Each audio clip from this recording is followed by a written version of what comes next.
po ng iyong mga tingin ng iyong kawal at pagpapalitan, Lord God. Maging sa lahat ng aming mga idudulog, ilalapit sa iyong mapagpalang kamay. Father, let your will be done at our will, Panginoon.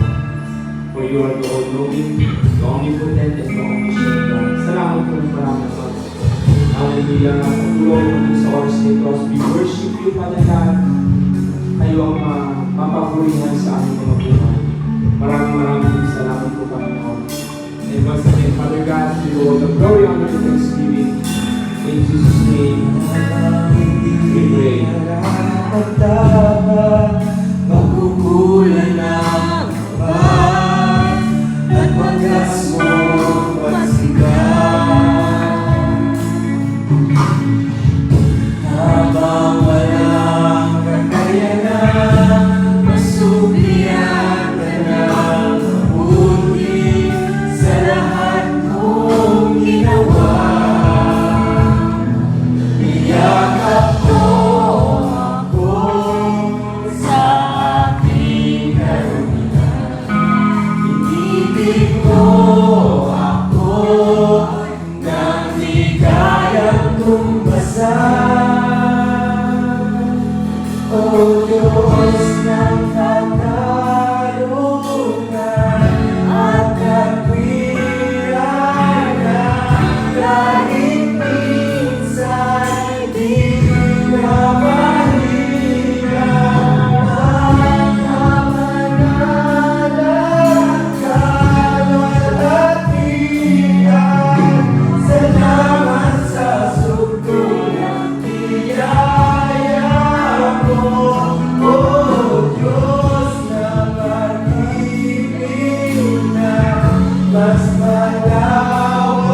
We praise you, Father God in heaven. Lord God, sa oras mo ito, Lord, kami lumalapit sa inyong harapan.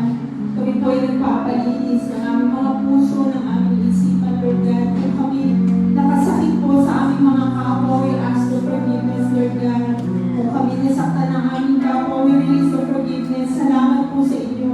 Kayo po ang nagtuturo sa amin na matutong muli ng tawad at magpatawad. Maraming salamat po sa kapatawaran, Father God. Sa inyo po namin pinagkakatiwala ang aming buhay, Lord God. Let your will be done in our life. Sa oras po ito, Lord God, na kami dinulong po namin sa inyo ang buhay ng inyong anak na gagamitin na maghahayag ng inyong banal na salita. Father God, punuin niyo po siya ng inyong mga salita, O Lord God, na nagmumula lamang dyan sa inyo. Ang lahat ng lalabas sa kanyang mga labi, Father God.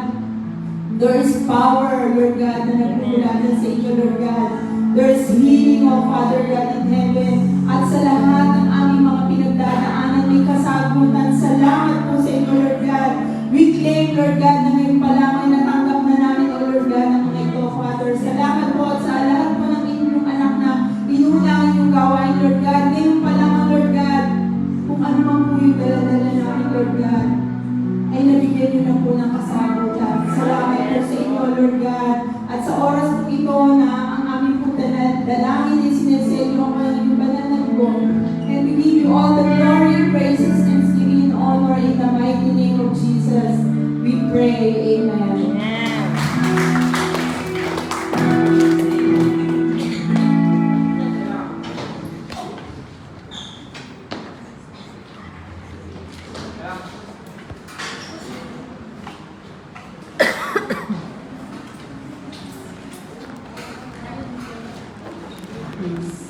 Please, ayan. Represent mo na. Excited! Ano talaga po? Basta kay Lord. Opo. Ayan si Rick Pastor. Okay, praise the Lord. Hallelujah. Palakpakan natin si God. Amen. Na-surprise na kayo kami sa atin mag-exhort. Hallelujah. Hallelujah. Mainit na mainit talaga. Amen. Isa po palakpakan natin sa buhay ng ating ang asawa ko yung Brother Mickey, Pastora, Pastor. Amen. Pinagpawisan na tuloy. Awis na po. Ayan. Magandang hapon po sa ating lahat. Amen. Sino ba excited makinig sa word? Amen. Hindi ko natin, padalihin, pasayahin po natin, subukan natin, napasayahin po ang ating, ang share kayo. Amen po. Amen. Sige nga po, lahat ng tulong po. Praise God. Lahat po tayo gising at makikinig ng word of God. Amen po. Ayan. Sige po, bago po tayo mag-start, samahan niyo po muna muli ako sa naisip manalangin. Sige po, tayo po mag-pray. Hallelujah, Jesus. Lord, maraming po salamat sa hapon po na ibibigay ng sa bawat isa. Thank you, Lord, for your word na patuloy na pikilos, patuloy na ibababa mo sa aming mga buhay. And I pray, Panginoon, na ito'y magkaroon ng bunga sa aming mga puso. Ito na natin makita sa aming mga gawa. Salamat po, Panginoon. We are claiming the victory, Panginoon, ang aming gawain ito sa pangalan ni Jesus. Amen. Amen. Ayan. Sino po dito familiar sa kwento ni Jacob? Yung pakikipagpuno po ni Jacob. Sa Amen. ng Panginoon. Amen po. Makikita po natin yung sa Genesis 32, chapter 32, verse 22 to 32. Pero paiksin lang po natin. Basahin po natin ang sinasabi ng Genesis 32:26. Sabi po doon, sinabi ng lalaki, bitiwan mo na ako at magbubuhang liwayway na. Hindi kita bibitawan hanggang hindi mo ako pinapaspasan. Sabi po ni Jacob, doon sa akin ng Panginoon. At ngayon po, binigyan ko po ng title. May title po ang aking share. At ang title po ay nasa mismong verse na po na binasa natin. Sabi po doon, hindi kita bibitawan hanggang hindi mo ako pinapaspasan. Sino po excited dito pagpalangin? Amen. Amen po. Yan po. I-relate po natin ngayon ang pakikipagpuno ni Jacob sa pananalangin. Sino po dito nagpunta? Sige po, taas po natin ang ating kamay. Sino po tayo ay nananalangin? Lahat po tayo ay mga mananalangin ng Panginoon. Amen po. Ayan. At sabi dito, may kanya-kanya tayong pinapanalangin sa Lord. Personal man yan, sa pamilya, sa church. Iba-iba po tayo na pinapanalangin sa Lord. The question is, hanggang kailan mo ito ibubuno or ipapanalangin sa Lord? Baka kasi kapag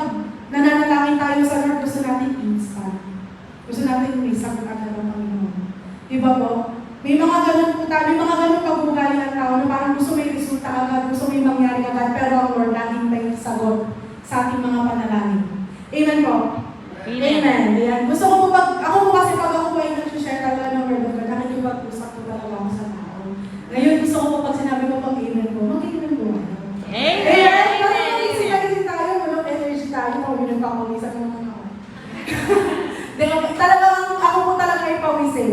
Pawisin po tayo. Ayan. Ayun. Sige, balik po tayo sa topic sa pinag-uusapan po natin. Very short lang po ito, mga 30 minutes. Joke lang. Baka mamaya tulog na po kayo. Ayan. So sabi ko nga po kanina, lahat tayo may pinapanalangin sa Lord. At alam po ng Lord kung ano mga panalangin nito. Amen po? Amen. Pero, hindi po rin alam ng Lord. Hindi na natin ipapanalangin. Diba po? Alam ng Lord kung ano yung mga gusto natin, alam ng Lord yung mga plano natin sa buhay, alam niya kung anong gusto niya, alam niya kung anong gusto niya gawin sa ating buhay. Pero, kailangan pa rin natin manalangin. Ganun po kasi ka-importante ang pananalangin. It is our communication with the Lord. Gusto ng Lord, lagi na tayong nakakausap, gusto ng Lord, lagi na tayong naririnig. Kapag may pinagdadaanan tayo, we always pray. Pero paano pag wala na tayong pinagdadaanan? Hindi na tayo mananalangin.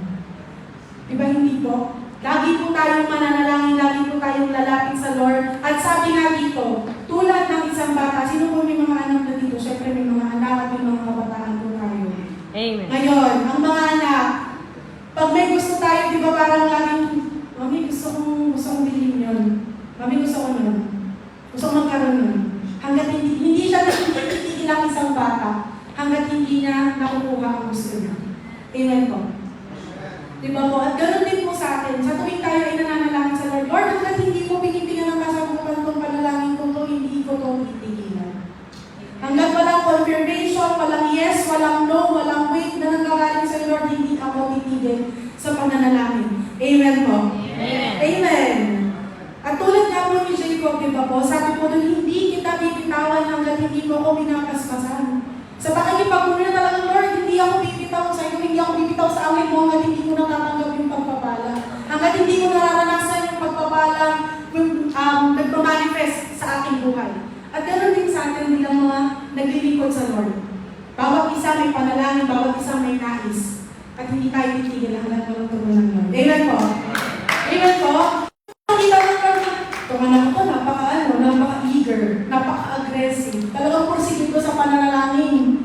Di ba po? Tulad nga po, testimony ko na rin po yung pagdating ko po dito na simula sa umpisa hanggang sa makarating po ko dito, panay po panalangin niya ng mga mami, ng mga daddy. Maging kami po hindi puro panalangin po ang aming ginagamit. As in, hindi po kami tumitigil hanggang hindi po ako nakakarating dito. At ngayon may inakasikaso pa po mga documents kaya hanggang ngayon nananalangin pa rin po. Sabi nga ng 1 Thessalonians, pray without ceasing. Laging merong dahilan, laging merong ipapanalangin sa Lord. Amen po?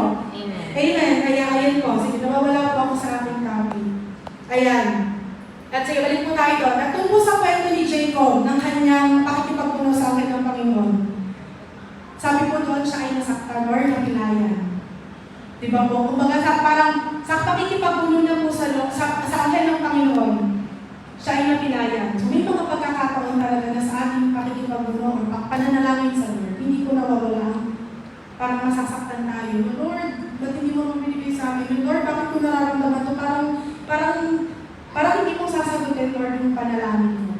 O kaya parang merong times na parang mabigat sa kalooban natin na pag nananalangin tayo, pakiramdam natin, Lord, parang walang resulta. Parang walang nangyayari. Pero naniniwala po na sa bawat panalangin ng bawat isa sa atin, may resulta na mangyayari. Amen po. Lagi po natin yung tatandaan na meron laging tugon si Lord. Hindi man yun yung tugon na gusto natin. Hindi man yun yung sagot ng Lord na gusto natin marinig. Pero meron pa rin pong sagot ang ating Lord sa ating mga panalangin. Amen po? Amen! Kaya nga sabi ko nga dito, kahit gano'ng katagal, kahit gano'ng ilang taon, ilang buwan, ilang linggo na, ilang dekada na lumipas hanggang hindi mo naratanggap ang iyong panalangin, hindi mo titigilan ito. Sabihin mo nga sa katabi mo, hindi ako matitigilan sa panalangin. Ayan. So totoo lang po, kasi may mga pagkakataon kasi talaga na, Lord, parang wala naman nangyayari.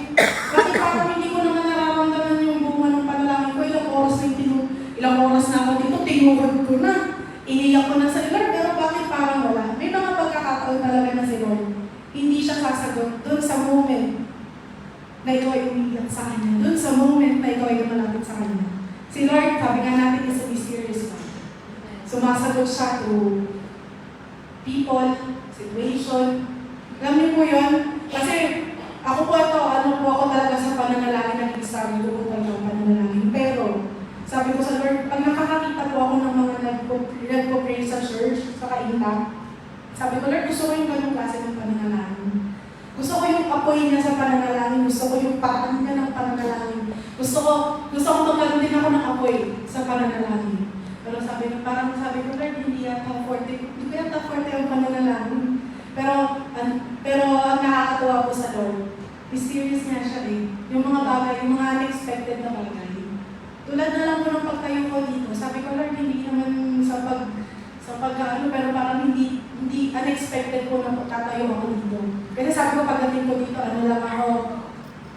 dito lang ako sa baba, gusto ko lang makinig, parang gusto ko lang maging member lang ulit. Gusto ko lang ulit makipag-meet sa Lord, kami lang ulit. Hindi mo na ako magpapagamit. Pero dito po ako ngayon. Nasa harapan ko yung kayo nagsishare ako. Amen. Gagamitin din po sa worship team. At sa biyaya po ng Lord, parang sa pananalangin, gagamitin tayo ng Lord para manalangin. Amen po? Konti-konti na lang po ito, mga 3 verse. Ayan. Sige po. Basahin po natin ang sinasabi dito sa Marcos 11:24. Kaya't sinasabi ko sa inyo, anuman ang hingin ninyo sa panalangin, maniwala kayong natanggap na ninyo iyon at matatanggap na ninyo. Amen. When we pray, we will always claim. Sabi nga, there is power in declaration. Amen po, there is power sa ating mga bibig. Kaya lahat ng lalabas sa ating bibig, ito ay magsilbing deklarasyon. Ang panalangin natin, lagi natin i-claim na, Lord, akin itong panalangin nito. Lord, tinugon mo na itong panalangin nito. Matagal na yun, Lord, pero alam ko, tutugunin mo rin yun. Amen po. Amen. Sabi ko nga po dito, sabihin mo sa sarili mo,